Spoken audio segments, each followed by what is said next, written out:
Hello and welcome to my YouTube channel जिसका नाम है स्टडी फ्रॉम होम। कैसे हैं आप सभी? उम्मीद करता हूँ बहुत ज़्यादा बढ़िया होंगे। जैसा कि आपने आज की वीडियो का टाइटल देख लिया होगा, metals and non metals part 2। इस चैप्टर का जो एक पार्ट 1 मैंने बनाया है उसका लिंक मैंने डिस्क्रिप्शन में दे दिया है। अगर आपने वो नहीं देखा है तो प्लीज़ देख लीजिए, क्योंकि अगर आप डायरेक्टली पार्ट 2 से देखना स्टार्ट करेंगे तो आपको ये चैप्टर अच्छे से समझ बिल्कुल नहीं आएगा।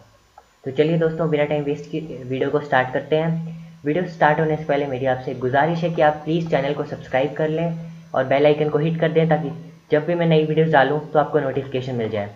तो चलिए दोस्तों, बिना टाइम वेस्ट किए वीडियो को स्टार्ट करते हैं। तो आई थिंक एक बार मैं चेक कर लेता हूँ कि रिकॉर्ड हो रही कि नहीं है। सो हम चलिए लेसन को स्टार्ट करते हैं। सेकेंड जस्ट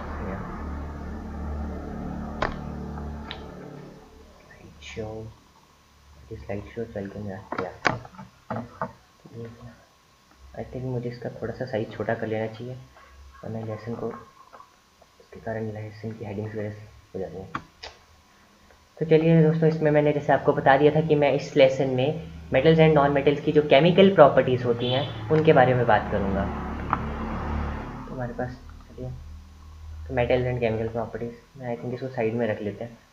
मैं सेंटर में इसलिए रखा था क्योंकि सेंटर से फिर जो डायरेक्ट कॉन्टैक्ट होता है, जैसे कि आप पीछे देख सकते हैं। मैं लेफ्ट में बताता हूँ, metals and non metals part 2। ये तो सिर्फ अभी उसके लिए रखा है ज़्यादातर, अभी सारा लैपटॉप से ही करवा रहा हूँ। आगे आगे हम ब्लैक बोर्ड से भी करेंगे। तो चलिए हम लेसन को स्टार्ट करते हैं।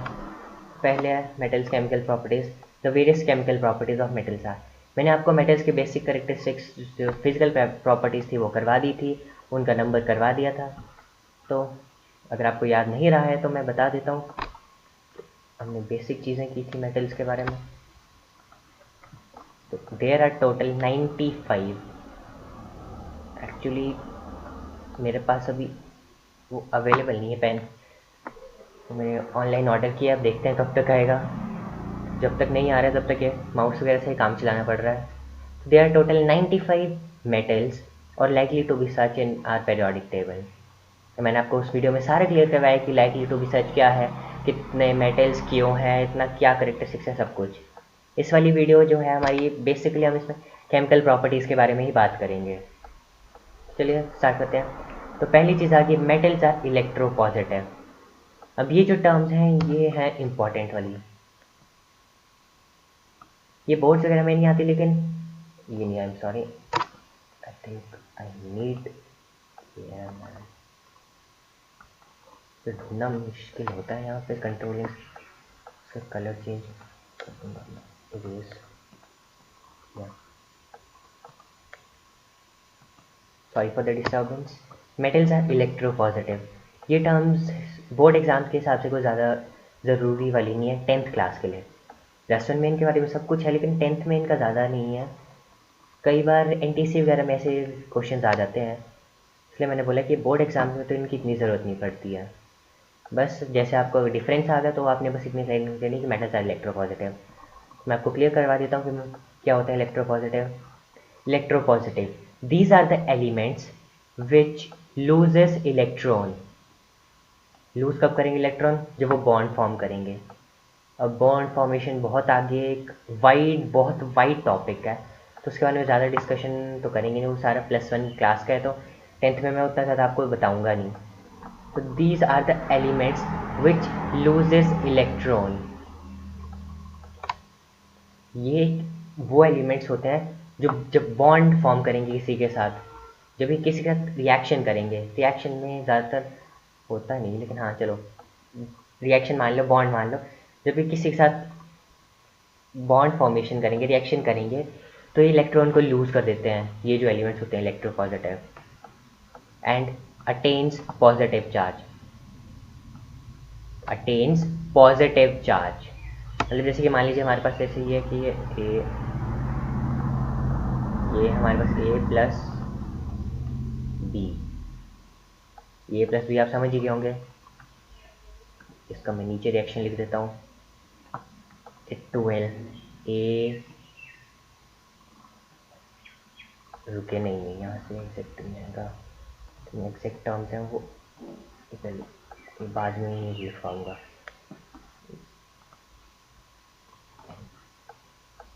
आई थिंक मैं फ़ोन की वैसे ज़रूरत नहीं ज़्यादा, लेकिन इसलिए उतार ही दो इनको, क्योंकि ऑडियो से चेकिंग मेरे के लिए चाहिए थी उसमें। से ए है, ये है हमारे पास एक न्यूट्रल एटम ए। अभी हमारे पास जो ए है वो है एक न्यूट्रल एटम। ये सिर्फ एक एग्जाम्पशन है कि हमने मान लिया कि हमारे पास एक एलिमेंट है ए, वो इस वक्त ये जो स्टेट है ये है न्यूट्रल। न्यूट्रल के बारे में आपको पता ही होगा कि इस पर कोई चार्ज नहीं है, ना पॉजिटिव ना नेगेटिव। हम इसको शॉर्ट में एन लिख लेते हैं। अब ए जब किसी के साथ बॉन्ड फॉर्म करेगा तो ये इलेक्ट्रॉन लूज़ कर देगा। क्यों? क्योंकि ये इलेक्ट्रोपॉजिटिव है। तो यहाँ पे इसको मिल जाएगा पॉजिटिव चार्ज प्लस एक इलेक्ट्रॉन जो हो जाएगा वो यहाँ पे एक नेगेटिव हो जाएगा। क्लियर? तो इलेक्ट्रोपॉजिटिव एलिमेंट्स वो एलिमेंट्स होते हैं जो कभी बॉन्ड फॉर्मेशन के टाइम पे या रिएक्शन के टाइम पे अपना जो इलेक्ट्रॉन है वो लूज़ कर देते हैं। लूज़ इन द सेंस करते हैं कि वो अपना इलेक्ट्रॉन दूसरे एलिमेंट को दे देते हैं।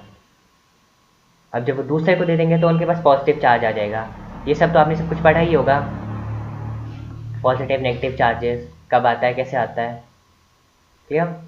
या अब हमारे पास तो आई थिंक आपको क्लियर हो गया कि मेटल्स आर इलेक्ट्रोपॉजिटिव। अब ये चीज़ कैसे पता चली हमें कि इलेक्ट्रोपॉजिटिव हैं ये? क्योंकि ये लूज़ करते हैं इलेक्ट्रॉन। लेकिन ये होते कौन कौन से हैं? हमें बेसिकली जो हमारे पास इलेक्ट्रोपॉजिटिव मेटल्स हैं वो हैं, सॉरी आई थिंक यहीं लिख देता, अल्कली। ये I think I am really sorry, मेरी हैंड राइटिंग से ज़्यादा अच्छी भी नहीं है, और ये ए है इसको समझ लीजिएगा। अल्कली मेटल्स और एल्कलाइन अर्थ मेटल्स, इनके बारे में ज़्यादा जो इन्फॉर्मेशन है वो है चैप्टर 5 में, क्योंकि वहाँ पे हमें पूरा पेरियोडिक टेबल है। पूरा नहीं है मतलब, हाँ ये दो टॉपिक्स तो पूरे हैं। इनके बारे में तो टीचर्स आपको करवाएंगे कि अल्कलाइन अर्थ मेटल्स फिर इनको याद रखने की ट्रिक्स। तो अल्कलाइन अर्थ मेटल्स मैं शॉर्ट में लिख देता यहाँ पे, अर्थ मेटल्स, अल्कलाइन अर्थ मीटी लिख दिया शॉर्ट। तो ये होता है ग्रुप नंबर फर्स्ट और ये होता है ग्रुप नंबर सेकेंड। तो जो ग्रुप नंबर फर्स्ट और सेकेंड के एलिमेंट्स मेटल्स होते हैं, मेटल एक सेकेंड, जो ग्रुप नंबर फर्स्ट के एलिमेंट्स होते हैं दे आर मेटल्स और वो इलेक्ट्रोपॉजिटिव हैं। ये मोस्ट इलेक्ट्रोपॉजिटिव होते हैं। They can lose the electrons very easily. वे आसानी से दूसरे को अपना इलेक्ट्रॉन दे देते हैं और खुद पॉजिटिव चार्ज अटेन कर लेते हैं। पॉजिटिव चार्ज अटेन करेंगे तो स्टेबल हो जाएंगे। स्टेबिलिटी का कॉन्सेप्ट भी आ जाता है फिर इसमें। उनका ऑक्टेट पूरा हो जाएगा। वो ऑक्टेट कंप्लीट करने के लिए उनका होता है, लेकिन मेन चीज़ है कि वो इलेक्ट्रोपॉजिटिव हो जाते हैं, सॉरी इलेक्ट्रोपॉजिटिव होते हैं, पॉजिटिव चार्ज अटेन कर लेते हैं। क्लियर? सेकंड आगे हमारे पास मेटल्स आर रिड्यूसिंग एजेंट्स। तो आपने ऑक्सीडाइजिंग एजेंट्स, रिड्यूसिंग एजेंट्स के बारे में पढ़ा ही होगा, सॉरी फर्स्ट चैप्टर में। Reducing agents are the elements और the agents which do the reduction of other element and self co-oxidation। अब रिडक्शन और ऑक्सीडेशन टर्म्स आ गई तो आपको पता ही होगा। रिडक्शन यानी कि O2 का रिमूवल, हाइड्रोजन का एडिशन। ये दो मेन चीज़ें हैं ऑक्सीडेशन और रिडक्शन की, कि O2 जो है वो रिमूव हो जाएगी रिडक्शन में और हाइड्रोजन ऐड हो जाएगी। मीन्स O2 रिमूव हुई तो भी रिडक्शन हुई और हाइड्रोजन ऐड हुआ, H2 ऐड हुआ तो भी रिडक्शन हुई। इन दोनों से अगर एक भी सिचुएशन हो रही है तो उसे रिडक्शन बोला जाएगा। क्लियर? एंड सेल्फ को ऑक्सीडेशन, ऑक्सीडेशन होती है जब O2 का एडिशन हुआ या हाइड्रोजन का रिमूवल हुआ। क्लियर? Got it? जैसे हमारे पास मैंने एग्जाम्पल भी लिखा है CuO + H2, copper oxide plus hydrogen. ये इसमें अवेलेबल नहीं था कि मैं H2 डाउन लिखूँ, ये 2H नहीं, ये H2 ऐसे है डाउनवर्ड्स। ये हीट यानी कि हमने हीट दी, इससे हीट पास की गई। जब हाइड्रोजन ऐड किया उसके बाद इसको हीट अप किया गया तो जो हमारे पास कॉपर था Cu था वो रिड्यूस हो गया, और जो H2 था ये बन गया वाटर H2O।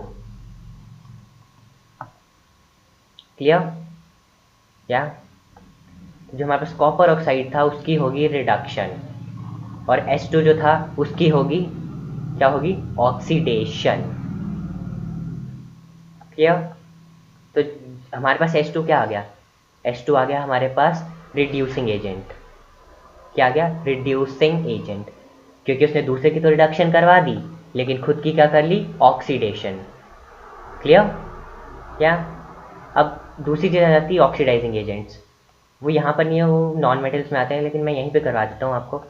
ऑक्सीडाइजिंग, अब ऑक्सीडाइजिंग एजेंट इसका बिल्कुल वाइस वर्सा है, उल्टा बोल लो। तो oxidising agents are those elements which self go reduction, but वो दूसरे की ऑक्सीडेशन करा देते हैं। आई थिंक आपको क्लियर नहीं होगा तो मैं वहीं से करवा देता हूँ। या sorry, oxidizing agents. So these are the elements or agents which do the oxidation of other element and cell goes reduction. Reducing agent कौन सा था? जो दूसरे की रिडक्शन करवा देता था लेकिन खुद की क्या कर लेता था? ऑक्सीडेशन। यहाँ पर उल्टा है, जो ऑक्सीडाइजिंग एजेंट है वो दूसरे की करवा रहा है ऑक्सीडेशन और अपनी कर रहा है रिडक्शन। क्लियर? तो एग्जाम्पल फिर से हम वही ले लेते हैं, CuO copper oxide plus hydrogen वाला। यहाँ पर ऑक्सीडाइजिंग एजेंट कौन सा हुआ? Copper oxide. याद रखिएगा, कॉपर ऑक्साइड हुआ ऑक्सीडाइजिंग एजेंट, सिर्फ इकलौता कॉपर नहीं हुआ। क्लियर? कई बार ये कि बहुत कंफ्यूजन होती है कि हाँ जी CuO है तो हम O क्यों CuO होगा हमारे पास ऑक्सीडाइजिंग एजेंट? नहीं नहीं, कॉपर Cu नहीं होता है, copper oxide CuO is the oxidising agent, और H2 क्या है हमारे पास? Reducing agent. क्लियर? क्या? हम अब अगली बात कर लेते हैं, मेटल्स फॉर्म बेसिक ऑक्साइड्स। या आपने अपने सेकंड चैप्टर में पढ़ा ही होगा कि एसिडिक ऑक्साइड्स क्या होते हैं, बेसिक ऑक्साइड्स क्या होते हैं। तो जो हमारे पास मेटल्स होते हैं वो बेसिक ऑक्साइड्स बनाते हैं, मतलब जो ऑक्साइड्स बनेंगे वो बेसिक इन नेचर होंगे। क्या होंगे वो? Basic in nature. क्लियर? या इस बारे में मुझे लगता नहीं है कुछ ज़्यादा बताने की जरूरत है इस बेसिक ऑक्साइड्स वाले के, बिकॉज इट्स प्रेटी क्लियर कि जो मेटल्स हैं वो बेसिक ऑक्साइड्स बना लेंगे, जो उनके ऑक्साइड्स हैं वो बेसिक होंगे, कि वो रेड लिटमस को ब्लू में कन्वर्ट कर देंगे। अगर और कुछ नहीं समझना तो they will convert the red litmus to blue litmus, red to blue. या अब फोर्थ आ गया, metals displace hydrogen from water that is H2O। Water का फॉर्मूला सबको पता है H2O। तो जो मेटल्स होते हैं वो हाइड्रोजन को डिस्प्लेस कर देते हैं वाटर से। इसका रिएक्शन रिएक्शन एग्जाम्पल हमारे पास है पोटाशियम। ये बैलेंस्ड इक्वेशन है, बैलेंसिंग इक्वेशन फर्स्ट चैप्टर। अगर आपको बैलेंसिंग नहीं आती है तो चैनल पे वीडियो डली है और उसका लिंक भी मैं डिस्क्रिप्शन में डाल दिया है, तो आप उसे देख लें, क्योंकि बैलेंसिंग इज़ वेरी इंपॉर्टेंट पूरी केमिस्ट्री में। वो 10th में ही नहीं, +1 +2 जब आप नीट जेईई जिसका भी पेपर देंगे बैलेंसिंग इक्वेशन आते हैं, बैलेंस करनी ही पड़ती है इक्वेशन, उसके बाद उसके बाकी जो सॉल्व होता है। तो इसलिए अगर आपको बैलेंसिंग नहीं आती है तो लिंक डिस्क्रिप्शन में, वीडियो को ज़रूर देखें। तो बैलेंस इक्वेशन है पोटाशियम प्लस मक्खी थी water will give rise to potassium hydroxide। या wait a minute, I think कुछ प्रॉब्लम है। Keep them extend, I am really sorry but थोड़ी सी प्रॉब्लम है, तो I am really sorry for the interruption. Let me check 1 second की चल रही है रिकॉर्डिंग नहीं। हाँ, उधर सॉफ्टवेयर में एक थोड़ी सी प्रॉब्लम आ गई थी, तो आई एम रियली सॉरी। हम मेटल्स को दोबारा एक सेकेंड, तो मक्खियों ने परेशान किया हुआ है क्यों?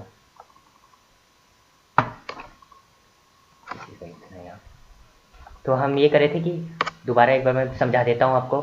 फोर्थ हमारे पास है metals displace hydrogen from water, that is H2O, सबको पता है। तो जो मेटल्स हैं वो हाइड्रोजन को डिस्प्लेस कर देते हैं वाटर से। दे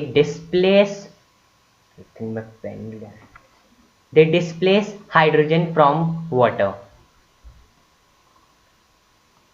तो हम रिएक्शन कर रहे थे पोटाशियम प्लस वाटर, इसका रिएक्शन बनेगा पोटाशियम हाइड्रोक्साइड प्लस H2। अब देख रहे हैं आप H2 अलग हो गया, क्यों? क्योंकि मेटल ने डिस्प्लेस कर दिया H2O से H2 को। क्लियर? और हमारे पास लास्ट में क्या आ गया? Heat energy. अब हीट एनर्जी रिलीज हुई तो कौन सा रिएक्शन होगा? कौन सा होगा? It will be exothermic reaction. Exothermic endothermic तो सभी ने पढ़े हैं, फर्स्ट चैप्टर में भी हैं, लास्ट ईयर भी थे। तो एक्सोथर्मिक रिएक्शंस वो होते हैं जिनमें हीट रिलीज होती है। अगर आपको उसको नहीं पता है तो उसकी वीडियो भी मैं डिस्क्रिप्शन में डाल दूंगा, वो चैनल पर है, उसे ज़रूर देख लीजिए। क्योंकि जो फर्स्ट पूरी केमिस्ट्री कनेक्टेड है 10th की, कोई टॉपिक फर्स्ट चैप्टर का है वो सेकंड में यूज़ हो रहा है, थर्ड में हो रहा है, फोर्थ में हो रहा है, फिफ्थ में हो रहा है, किसी में भी हो सकता है। और फर्स्ट चैप्टर तो बेसिक है, chemical reactions and chemical equations, जो +1 +2 की केमिस्ट्री और 10th की केमिस्ट्री है वो सारी उसी पे बेस्ड है, केमिकल रिएक्शंस वगैरह। अगर आपको केमिकल रिएक्शंस नहीं आते हैं तो आपको सीखने पड़ेंगे, पढ़ने पड़ेंगे। तो आप चैनल पे जाइए, उनकी वीडियोस देखिए, because they are so much important topics. Sorry, एक तो ये आज ये बार बार मक्खी बहुत परेशान कर रही है। तो फिफ्थ है हमारे पास most of the metals don't combine with hydrogen. देखा? अब आप बोलेंगे इसमें तो ये मेटल कंबाइन कर रहा है,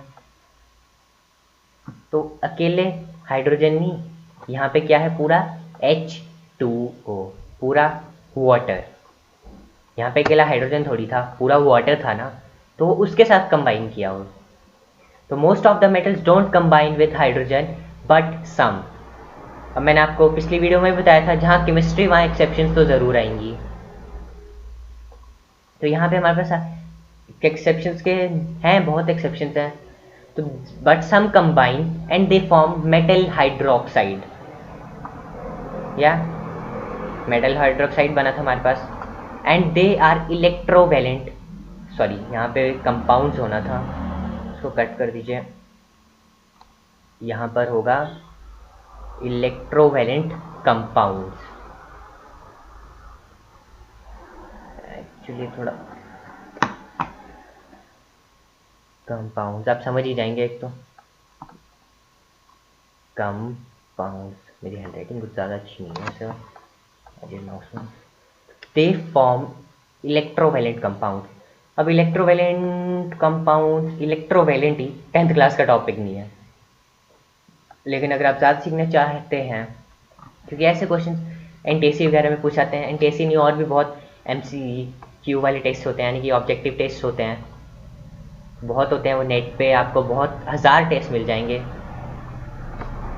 तो electrovalent compounds, these are the compounds which has ionic bond between their elements। आपको अभी आगे टॉपिक है चैप्टर 3rd में ही आयनिक कंपाउंड्स। तो आयनिक कंपाउंड्स में क्या होता है? Ionic bond. इलेक्ट्रोवैलेंट कंपाउंड्स का दूसरा नाम है आयनिक कंपाउंड्स। क्या मैं पहले इसलिए करवा रहा हूँ ताकि जब हम आयनिक कंपाउंड्स को पढ़ें, जब आयनिक कंपाउंड्स आएंगे, बॉन्ड्स आएंगे, तो आपको समझ हो, आपको थोड़ा बहुत तो पहले से नॉलेज हो कि हाँ जी होता क्या है। तो आयनिक कंपाउंड्स होते हैं जिनमें आयनिक बॉन्ड होता है। आयनिक बॉन्ड क्या हुआ? आयनिक बॉन्ड होता है जब एक बॉन्ड में एक एटम है, उसके पास मान लीजिए जैसे है 2 इलेक्ट्रॉन्स हैं, 2 नहीं है, जैसे हमारे पास HCl आ गया, HCl का एग्जांपल ले लेते हैं हम, HCl। इसे HCl भी एक नेगेटिव आता है, इसको रहने दीजिए, हम ले लेते हैं NaCl। हाँ, NaCl will be a good example, NaCl। अब मैंने आपको बताया था electro positive electro negative. Na positive, Na पे कितना चार्ज होगा, कोई भी नहीं क्योंकि वो न्यूट्रल है, बट उसमें कितने वैलेंस इलेक्ट्रॉन्स होते हैं Na में। लास्ट ईयर हमने वैलेंसी निकालना सीखी है 9th में, या तो नेटियम, सॉरी नेटियम बोल लीजिए, उसका एग्जैक्ट नेम तो नेटियम होता है। तो सोडियम में की वैलेंस इलेक्ट्रॉन्स होते हैं एक, Na1, और Cl में कितने होते हैं, Cl में होते हैं 7।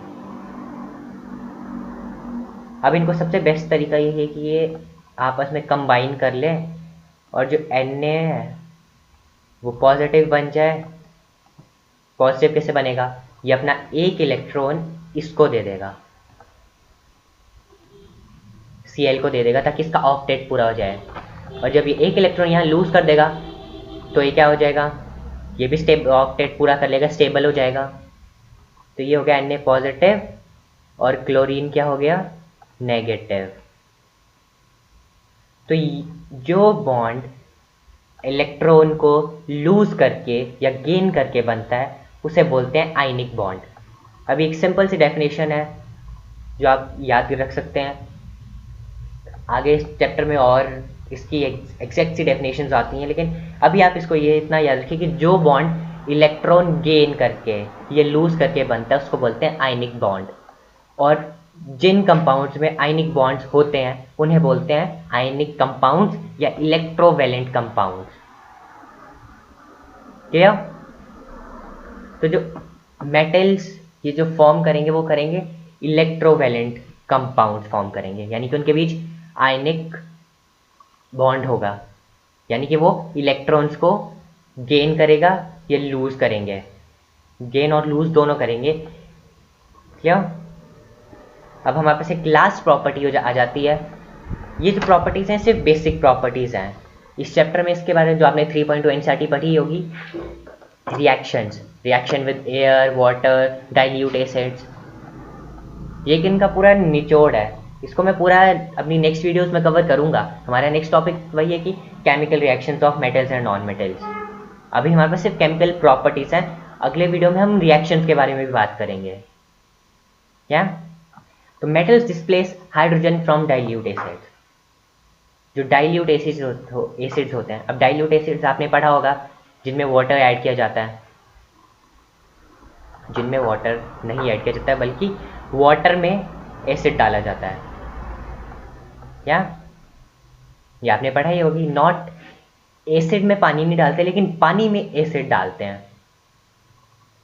तो वो जिन एसिड्स को पानी में डाला जाता है वो हो जाते हैं डाइल्यूट, क्योंकि उनकी कंसंट्रेशन हो जाती है कम, so that's why they become dilute.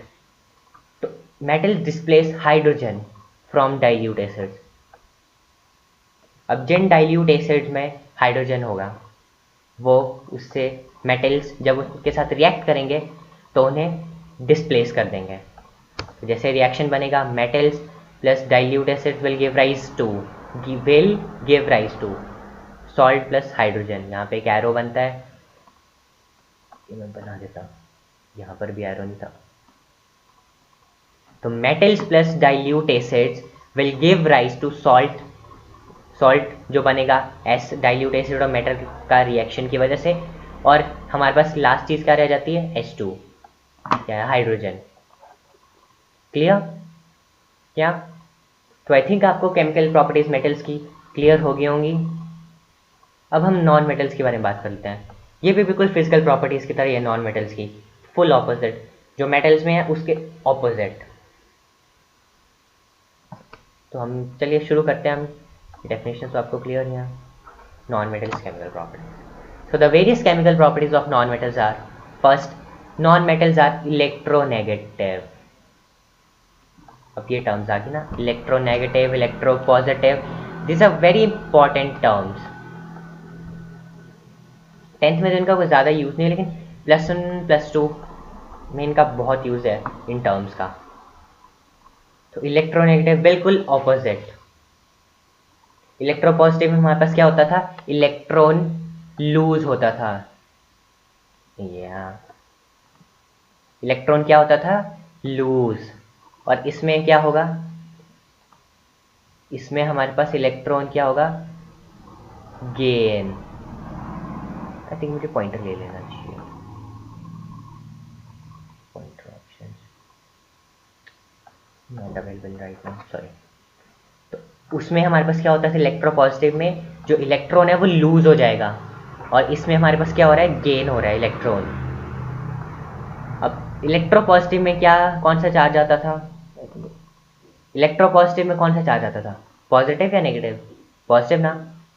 तो इसमें हमारे पास क्या, फुल ऑपोजिट, पॉजिटिव का ऑपोजिट नेगेटिव। तो हमारे पास क्या, कौन सा चार्ज आ जाएगा, नेगेटिव चार्ज।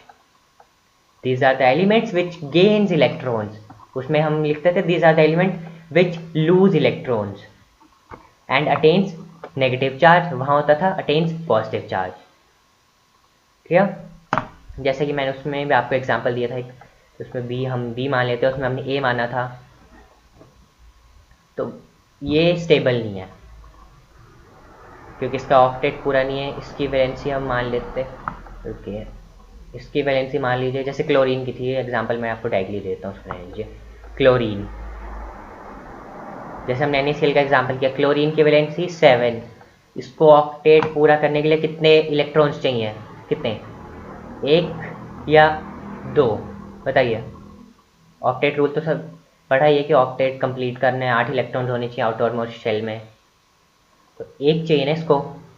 अब ये 1 कहाँ से, ये किसी और एटम से 1 इलेक्ट्रॉन ले लेगा, प्लस इलेक्ट्रॉन नेगेटिव, गेन कर लेगा 1 इलेक्ट्रॉन, अटेन कर लेगा, अटेन, तो Cl 8 हो गया, 8 इलेक्ट्रॉन्स मिल गए। बट अब उसने इलेक्ट्रॉन गेन किया तो 8 तो हम लिखते नहीं, हम लिखते हैं चार्ज यहाँ पर, तो कितने चार्ज हुआ उसके पास, -1। कितना चार्ज, -1। जैसे कि हमारे पास ऑक्सीजन है, ऑक्सीजन में कितने वैलेंस इलेक्ट्रॉन्स होते हैं, 6, उसे कितने की ज़रूरत होगी बताइए, 1 2 3, उसे ऑक्टेट पूरा करने के लिए कितने वो चाहिए इलेक्ट्रॉन्स, 2 इलेक्ट्रॉन्स चाहिए उसे, सिंपल।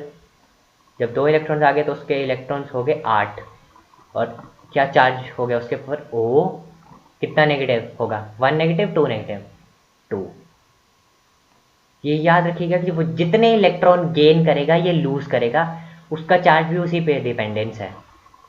अगर वो 1 इलेक्ट्रॉन लूज कर रहा है, हम लूज के पहले बात कर लेते हैं, लूज कर रहा है तो +1, 2 कर रहा है तो +2, सॉरी 3 कर रहा है तो +3, और 4 कर रहा है तो +4। इससे ज़्यादा तो वो लूज कर ही नहीं सकता। ये हमने सभी ने 9th में पढ़ा ही होगा कि एक एटम 4 से ज़्यादा ना इलेक्ट्रॉन लूज कर सकता है और ना ही गेन कर सकता है। या ये हमारे पास हो गए लूज के लिए, शॉर्ट में लिख लो। अब हम गेन करने के लिए बात कर लेते हैं। गेन करने के लिए एक अगर उसने इलेक्ट्रॉन गेन किया तो कितना चार्ज, -1, 2 किए तो -2, 3 किए तो -3, और 4 किए तो -4, ऐसे लिख लीजिए। क्लियर। तो जितने वो इलेक्ट्रॉन्स लूज है गेन करेगा, उसका नेगेटिव और पॉजिटिव चार्ज दोनों उस पर डिपेंड करेंगे। तो आई थिंक आपको इलेक्ट्रोनेगेटिव क्या होता है वो क्लियर हो गया होगा। इरेज कर दो सब कुछ, डायरेक्टली मैं वहीं से इरेज कर देता हूँ, इरेज ऑन स्लाइड। तो अब हमारे पास सेकेंड चीज़ आती है non metals are oxidising agents. अब मैंने ऑक्सीडाइजिंग एजेंट्स आपको बताया था क्या होते हैं। Oxidising agents are the agents which self goes reduction and दूसरे की करवा देंगे ऑक्सीडेशन। क्लियर है, आपको क्लियर होगा कि मैंने पूरा पहले बिल्कुल अच्छे से बता दिया है। तो ऑक्सीडाइजिंग एजेंट्स वही होते हैं जो दूसरे की क्या करवाएंगे, ऑक्सीडेशन, और खुद की क्या कर लेंगे, रिडक्शन। क्लियर। अब है मेटल्स फॉर्म, सॉरी यहाँ पे नॉन मेटल्स होगा, नॉन, यहाँ पर हमारे पास हो गए non. So non metals form acidic oxide. Metals में हमारे क्या थे, बेसिक ऑक्साइड्स, लेकिन नॉन मेटल्स में हमारे पास क्या होते हैं, एसिडिक ऑक्साइड्स। अब आपने सब कुछ पढ़ा ही कि एसिडिक ऑक्साइड्स क्या होता है, बेसिक ऑक्साइड्स क्या होता है। तो acidic oxides are the oxides which are acidic in nature. Simple सा क्लियर है ये कि एसिडिक ऑक्साइड्स हैं तो क्या होंगे, एसिड इन नेचर, बेसिक है तो बेसिक इन नेचर, न्यूट्रल है तो न्यूट्रल होंगे। क्लियर, गॉट इट ना। अब हमारे पास फोर्थ आ गया, non metals can't displace hydrogen from water. और हमारे पास मेटल्स क्या कर सकते थे, डिस्प्लेस कर सकते थे वो, लेकिन नॉन मेटल्स के पास ये प्रॉपर्टी नहीं होती कि वो वाटर से हाइड्रोजन को डिस्प्लेस कर सकें। अगर वो करना भी चाहे तो कर ही नहीं सकते, क्योंकि उनके पास वैसे करेक्टरिस्टिक्स नहीं है, वैसे करेक्टर्स नहीं है उनके पास जो हाइड्रोजन को वाटर से डिस्प्लेस कर सकें। Clear. Fifth, non metals react with hydrogen to form hydrides.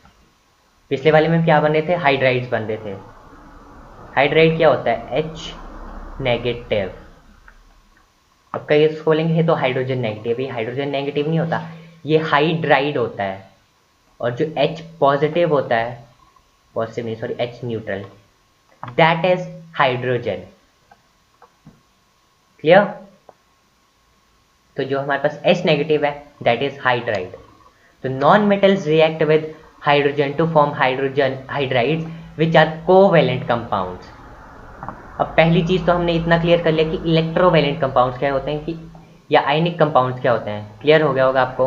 अब कोवेलेंट कंपाउंड्स क्या होते हैं, इसके बारे में आपको ज़्यादा नहीं मैं बताऊंगा, वैसे ज़्यादा बता देते हैं, चलो क्यों कम बताना है। Covalent compounds are the compounds which are formed by sharing of electrons. Ionic compound और जो कोवेलेंट कंपाउंड होते हैं उनमें सिर्फ ये इकलौता डिफरेंस है, this is the only one difference जो अभी आपको याद रखना है। और भी डिफरेंसेस हैं, लेकिन जो अभी मेन याद होनी चाहिए, समझ होनी चाहिए, अंडरस्टैंडिंग है वो होनी चाहिए, वो यही है कि ये डिफरेंस है, मेन डिफरेंस, कि जो आयनिक हमारे पास कंपाउंड्स हैं वो बनते हैं आयनिक बॉन्ड से, यानी कि गेन या शेयर्स, या तो शेयर नहीं सॉरी गेन और लूज, या तो लॉस हो जाएगा, उसका लूज कर देगा उसको इलेक्ट्रॉन को, या वो इलेक्ट्रॉन को गेन कर लेगा। बट कोवेलेंट कंपाउंड में ना टोटली गेन होता है ना टोटली लूज होता है, वो इलेक्ट्रॉन को शेयर करते हैं, वो उसको इस तरह से शेयर कर लेते हैं कि दोनों का ही ऑक्टेट या डुप्लेट कंप्लीट हो जाता है। डुप्लेट तो आपने पढ़ा ही होगा हाइड्रोजन और हीलियम के लिए, हीलियम के लिए तो वैसे हीलियम वो होता है सॉरी स्टेबल होता है, तो हीलियम के लिए हाइड्रोजन के लिए। क्लियर। आयनिक कंपाउंड्स और कोवेलेंट कंपाउंड्स का मेन डिफरेंस यही चीज है कि वो गेन और लूज करते हैं इलेक्ट्रॉन को कंप्लीटली, लेकिन जो कोवेलेंट कंपाउंड्स हैं उनमें शेयर होता है, वो एक ऐसी पोजीशन पे होता है कि वो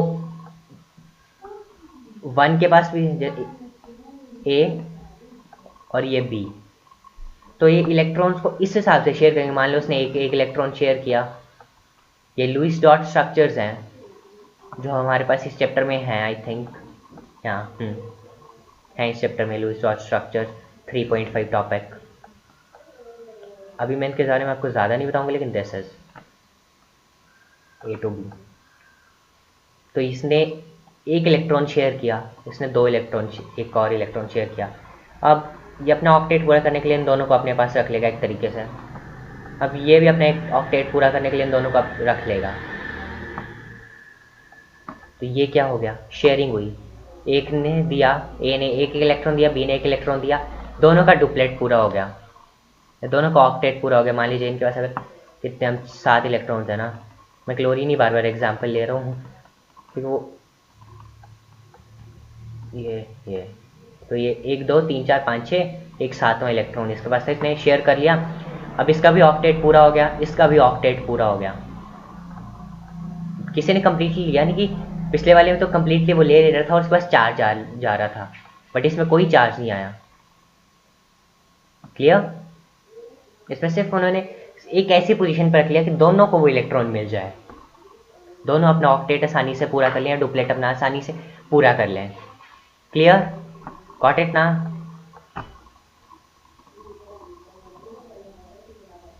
अब हमारे पास लास्ट है, non metals do not displace hydrogen from dilute acids. Metals क्या कर पाते थे? डिस्प्लेस कर पाते थे, लेकिन इनके पास ऐसी प्रॉपर्टी, इनके पास ऐसी करेक्टरिस्टिक्स ही नहीं है जिससे ये डिस्प्लेस कर पाए हाइड्रोजन को डाइल्यूट एसिड से। ये ना वाटर से कर सकते हैं, ना ये डाइल्यूट एसिड से कर सकते हैं। लेकिन मेटल्स वाटर से भी कर सकता था, डाइल्यूट एसिड से भी कर सकता था। क्लियर? या तो अब हमारे पास एक आखिरी चीज़ है, डिफरेंस। ये डेफिनेशन तो होगी, difference between their chemical properties. मैंने आपको पिछली वीडियो में बताया था कि ये 5 मार्क्स का क्वेश्चन आता है डिफरेंस का। Differentiate between metals and non metals on the basis of their properties. कई बार ये भी डिफाइंड होता है कि फिजिकल के बेसिस पे करो, केमिकल पे करो, लेकिन जो ज़्यादा प्रोपोर्शन है क्वेश्चन का आने का उसका होता है कि difference between their both physical and chemical properties, differentiate between their properties. अब 5 हैं, अब आप 10 फिजिकल प्रॉपर्टीज़ कहाँ से ढूंढ के निकालोगे? नहीं मिलेगी, नेट पे भी नहीं मिलेंगी आपको 10, तो ढूंढना मुश्किल है। तो फिर स्मार्टली खेलना है ना। क्वेश्चन में नहीं दिया कि फिजिकल और केमिकल प्रॉपर्टीज़ दोनों नहीं लिखनी है, कोई भी लिख दो, तो दोनों लिख दो ना। यहाँ पे कितने हैं? 6 पॉइंट्स हैं, उसमें मैंने आपको आई थिंक 7 लिखवाए थे। हाँ, 7 + 6 13। हमें कितनी लिखनी थी? 10। कितनी लिख दी एक्स्ट्रा? 13। इनमें से भी अगर आप 4 कम करके लास्ट लिख दो एग्जाम्पल, तो भी आपका काम बन जाएगा, क्योंकि आपको तो सिर्फ 10 लिखने हैं ना। 10 तो कंपल्सन है, चाहे 10 से आप थोड़ी ज़्यादा लिख दो, लेकिन 10 तो कंपल्सन है, 10 तो मिनिमम लिखनी ही है। क्यों? तो उसमें मैंने आपको 2.5 मार्क्स का क्वेश्चन करवा दिया था, physical and chemical properties, sorry physical properties. अब इसमें मैं आपको केमिकल प्रॉपर्टीज़ करवा रहा हूँ। 2.5 नंबर कितने हो गए आपके? 5 नंबर पूरे। और अगर आपने ये प्रॉपर्टीज़ अभी याद कर ली और इनको हफ्ते में 1 दिन रिवाइज कर लो, पढ़ो उसके बाद रिवाइज कर लो। अगर इनको रिवाइज रखोगे ना, तो आपकी जो होते हैं, क्या बोलते हैं उन्हें, हाँ sorry, first term, second term, third, final term, ऐसे रिवीजन, बहुत सारे ऐसे ऐसे होते हैं सीबीएसई वगैरह में। तो ऐसे क्वेश्चंस उसमें आते हैं। एग्जामिनर कैन आस्क की differentiate between the properties of metals and non metals. और एग्जामिनर ने अगर सिर्फ क्वेश्चन में लिखा है कि डिफरेंशिएट बिटवीन देयर प्रॉपर्टीज, और अगर आपने पूरा डिफाइन किया, हाँ जी, फिजिकल प्रॉपर्टीज एरो डिफाइन कर दी, फिर केमिकल प्रॉपर्टीज की हेडिंग दी, फिर डिफाइन कर दिया, तो एग्जामिनर बहुत खुश होता है कि बिल्कुल सही तरीके से लिखे हैं, एग्जैक्ट वे है, सब कुछ दिख रहा है कि हाँ जी कौन सा पॉइंट कहाँ पे, ये फिजिकल वाली प्रॉपर्टीज आ गई, ये केमिकल वाली प्रॉपर्टीज आ गई। उससे फ़ायदा होता है कि आपको फुल मार्क्स मिल जाएंगे आसानी से। क्लियर? तो मैं डिफरेंशिएट के टेबल को ज़्यादा डिफाइन नहीं करूँगा, सारी प्रॉपर्टीज़ मैंने आपको करवा दी हैं। तो आपके पास 5 सेकेंड्स, आप प्लीज़ इसका स्क्रीनशॉट ले लीजिए, उसको रिवाइज ज़रूर कीजिएगा। इसका स्क्रीनशॉट लेने का मतलब ये नहीं कि आपने बस फ़ोन में हाँ जी स्क्रीनशॉट रख लिया, बात ख़त्म। बाद में नहीं मिल रहा स्क्रीनशॉट, और सेव कर लिया, डिलीट कर दिया स्क्रीनशॉट, तो बाद में कुछ मिल ही नहीं रहा, फिर नेट पे सर्च करो।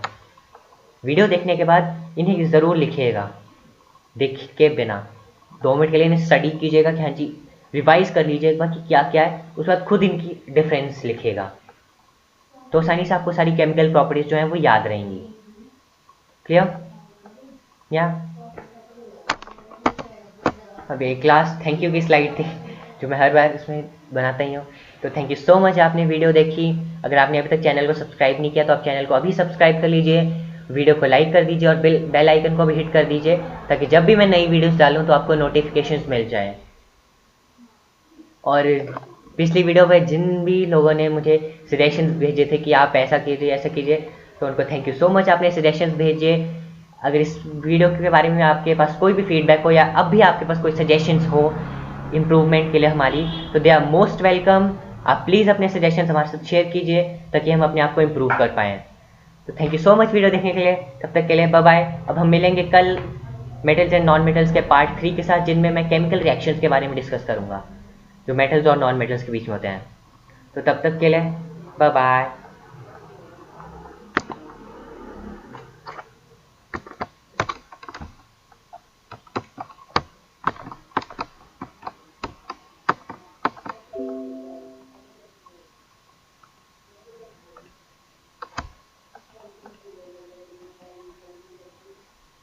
think this is some problem.